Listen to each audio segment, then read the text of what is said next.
I've decided that in order to sell more merch, I should do a face reveal wearing some of it. So are you ready? Here we go. Boom. New minimalist and Cold War merch available now, and get the new limited edition Churchill character pin before it sells out, with more characters coming in the future. Link in the description down below. The year is 1917. Fighting rages on the Eastern Front of the First World War. Both Germany and Russia are on the brink of collapse. Soldier, I need you to bring me this man. Got it. Found him, sir. What? No, not Lenin. Lenin, the Russian communist. What? Why would I need a beetle? Lenin, the Russian communist. He was exiled to Switzerland. You know what? I'll do it myself.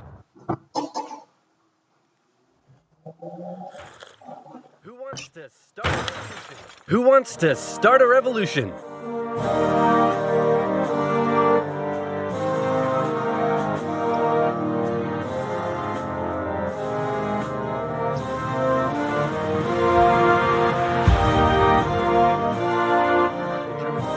The Germans put Lenin on a train and sent him all the way back to Russia, hoping he and his mates would create an internal crisis. And create an internal crisis they did. The government was overthrown, and Lenin was in charge. He immediately pulled out of the First World War, made the country communist, started a 3-year-long civil war, got shot, broke the economy, caused a famine, and then he died. On his deathbed he said, "Hey man, tell whoever's in charge of giving people jobs not to let that jerk Stalin become the next leader." By the way, who did I put in charge of giving people jobs? That would be Stalin, sir.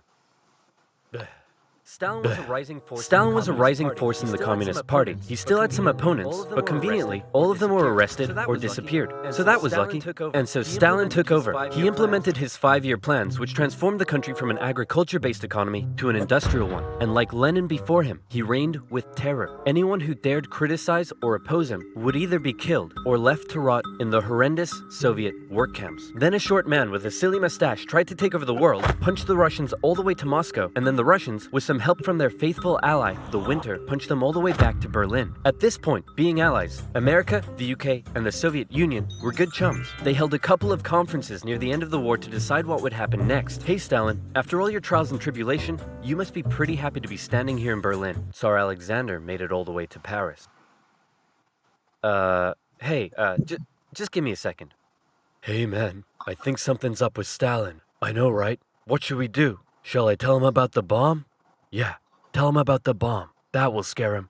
So, we got this crazy new big A-bomb that can destroy an entire city in one go. Yes, my spies told me already. Oh wait, I meant to act surprised.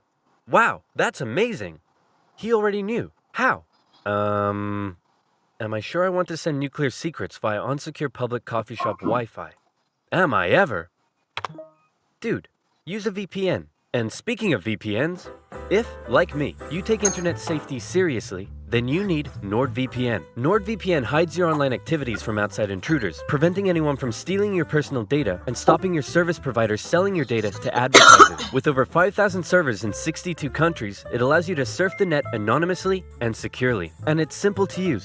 With just the click of a button, you can connect to a server halfway across the world, even allowing you to access streaming services from that specific territory. Say, for example, you wanted to watch a certain OverSimplified video that for some reason has been blocked in your country. With NordVPN, you can. It works seamlessly across PC, mobile, and tablet. Go to nordvpn.com/oversimplified to get an amazing 75% off. That's just $2.99 per month, with an additional month free for a limited time. So again, that's nordvpn.com/oversimplified, also in the description box down below. Now where were we?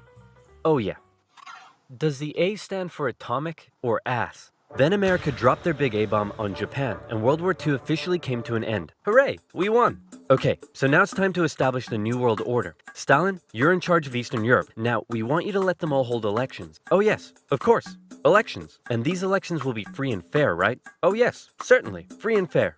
Definitely free and fair. Communist, communist, communist, communist, communist, communist. If that's not free and fair, I don't know what is. Throughout Eastern Europe, Soviet puppet governments were established as a buffer zone between the USSR and the West, with Churchill proclaiming an Iron Curtain had descended across the continent. The relationship between the old allies was deteriorating fast. Over the next few years, the British intervened in the Greek Civil War to prevent a communist takeover. In Turkey, the Russians began demanding more control of Turkey's sea access routes, which prompted the US to send their largest battleship to Turkey for a friendly visit. After World War II, Iran was now occupied by both the Soviets and the British, with an agreement to both pull out once the war was over. The British pulled out. Stalin was like, you know what?